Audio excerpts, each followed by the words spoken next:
Halo semuanya, selamat datang. Hari ini kita bakal ngobrolin sesuatu yang lebih dari sekedar makanan. Kita bakal bongkar sebuah kisah. Kisah tentang geografi, budaya, dan sejarah yang semuanya terbungkus dalam satu hidangan legendaris. Rendang. Oke, kita mulai dari sini ya. Ini bukan omong kosong loh. Ini hasil polling global dari CNN. Rendang itu berkali-kali loh dinobatin jadi makanan paling enak di dunia. Tapi pertanyaannya, apa sih yang bikin rendang ini spesial banget? Nah, ini nih pertanyaan kuncinya. Kenapa harus Minangkabau? Kenapa bukan dari tempat lain gitu kan? Di sini kita bakal coba cari tahu rahasia di balik rasa rendang yang legendaris itu. Dan ternyata jawabannya jauh lebih dalam dari sekedar daftar bumbu di resep. Oke, jadi petunjuk pertama kita itu ada di tanahnya sendiri. Percaya atau enggak, fondasi rasa rendang yang super kompleks itu bukan dibikin di dapur, tapi dipanen langsung dari alam Sumatera Barat. Coba dibayangin. Ada 3 elemen kunci yang jadi hadiah langsung dari geografi Minangkabau. Pesisir pantainya yang subur, itu ngasih kita kelapa buat santan kental yang gurih. Tanahnya yang vulkanik, wah itu surganya rempah-rempah aromatik. Dan tradisi beternak mereka, itu yang nyediain daging sapi berkualitas yang tahan dimasak lama. Ini tuh kayak resep yang ditulis langsung sama alam. Sekarang kita bedah rempahnya yuk. Ini bukan cuma campuran bumbu biasa loh.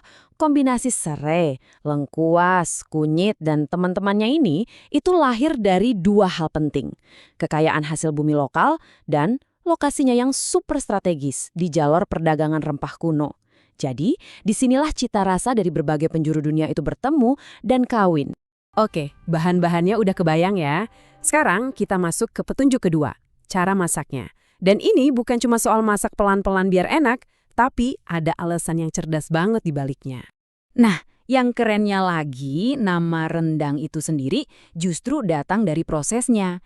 Merendang itu kata kerja yang artinya yaitu memasak pelan-pelan sampai semua cairannya habis. Jadi, nama makanannya ini secara harfiah ya cara membuatnya. Prosesnya ini benar-benar butuh kesabaran. Bisa makan waktu 4-7 jam loh. Setiap tahapannya itu membangun lapisan rasa baru. Mulai dari bumbu yang ditumis wangi, terus daging dimasak pelan di dalam santan, sampai momen ajaibnya nih, waktu minyak kelapanya keluar dan seolah-olah menggoreng bumbu itu langsung ke dagingnya. Ini sih udah kayak alkimia di dapur.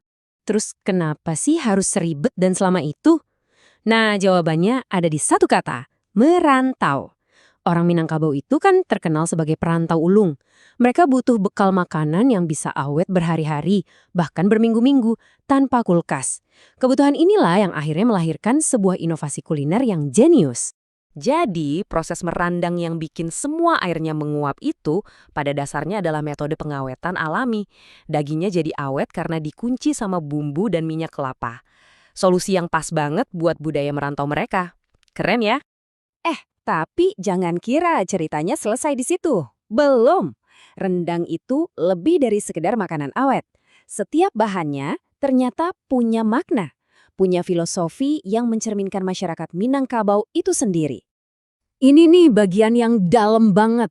4 bahan utama rendang ternyata jadi simbol 4 pilar masyarakat Minang. Daging itu lambang para pemimpin. Santan itu kaum cerdik pandai atau intelektual.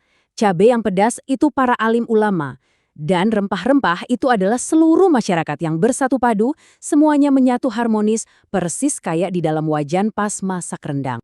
Nah, setelah kita tahu soal geografinya, teknik masaknya, sampai filosofinya, sekarang kita bisa balik lagi ke pertanyaan awal.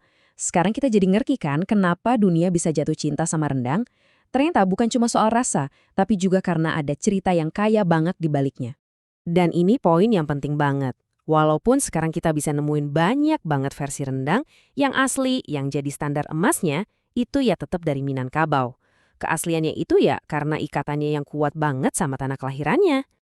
Jadi, kalau mau disimpulkan, rendang itu adalah perpaduan sempurna dari lingkungan alam, jejak sejarah, kebutuhan budaya, dan filosofi yang mendalam. Setiap gigitannya itu benar-benar cerminan dari semua hal tadi yang nyatu jadi satu. Nah, ini jadi bikin kita mikir ya, sekaligus jadi pertanyaan terakhir buat kalian. Coba deh pikirin, makanan apa dari budaya kalian yang juga punya cerita tentang asal-usulnya? Karena, seperti yang kita lihat dari rendang, kadang makanan yang paling enak itu adalah makanan yang punya cerita terbaik. Makasih banyak ya udah menyimak.